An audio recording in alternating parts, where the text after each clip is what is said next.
दोस्तों, मैं doctor Pallav Agarwal MCh neurosurgeon Bareilly शहर में कार्यरत हूँ।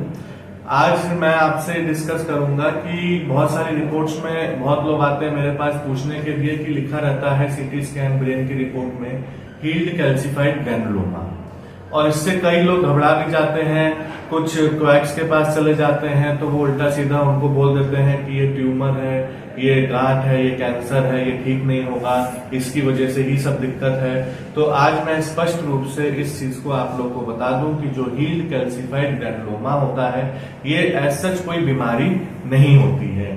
कभी कभी होता क्या है, बचपन में या किसी भी उम्र में इन्फेक्शन हो जाता है। बुखार तो आमतौर पे लोगों को आता ही है, और कई बार हम लोग कोई ऐसी सीरियस जांच नहीं करवाते हैं और बुखार ठीक भी हो जाता है।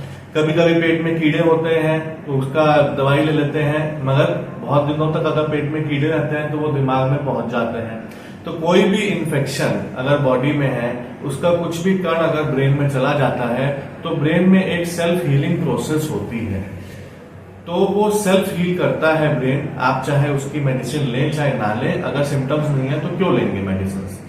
तो ब्रेन अपने आप को ठीक करता है, और यही जो कैल्सिफाइड हील्ड ग्रैनुलोमा होता है, इसका मतलब ये हुआ कि ब्रेन में थोड़ा बहुत जो कीटाणु गए थे उसको ब्रेन ने कैल्सिफाइड कर दिया, उसको एट्रोफी उसकी कर दी और उसकी जगह कैल्शियम जम जाता है, और इसको कहते हैं हील्ड कैल्सिफाइड ग्रैनुलोमा।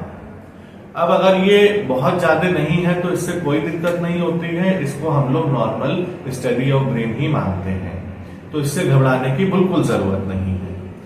अब अगर कुछ लोग कहते हैं कि मुझे सिम्टम्स आ रहे हैं जैसे हेडेक, और फिर हमने सीटी कराया तो उसमें हील्ड कैल्सिफाइड ग्रैनुलोमा देखा, तो आमतौर पे ये जो हेडेक होता है ये इसकी वजह से नहीं होता है। अगर इसकी वजह से कोई दिक्कत आ सकती है तो वो तभी आती है जब इसकी लोकेशन कुछ specific part of the brain में हो जिससे प्रॉब्लम होती है। तो वो मोस्टली 1% केसेस में होता है, 99% केसेस में नहीं होता है।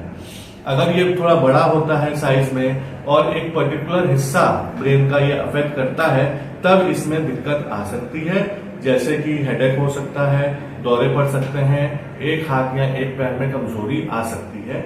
मगर ये रेयरेस्ट ऑफ रेयर केसेस में होता है और इसको हम लोग उतना इम्पोर्टेंस नहीं देते हैं। तो आशा करता हूं कि ये वाला वीडियो से आपको समझ में आया होगा कि हील्ड कैल्सिफाइड ग्रैनुलोमा अगर किसी की रिपोर्ट में आता है तो बिल्कुल भी चिंता करने की जरूरत नहीं है।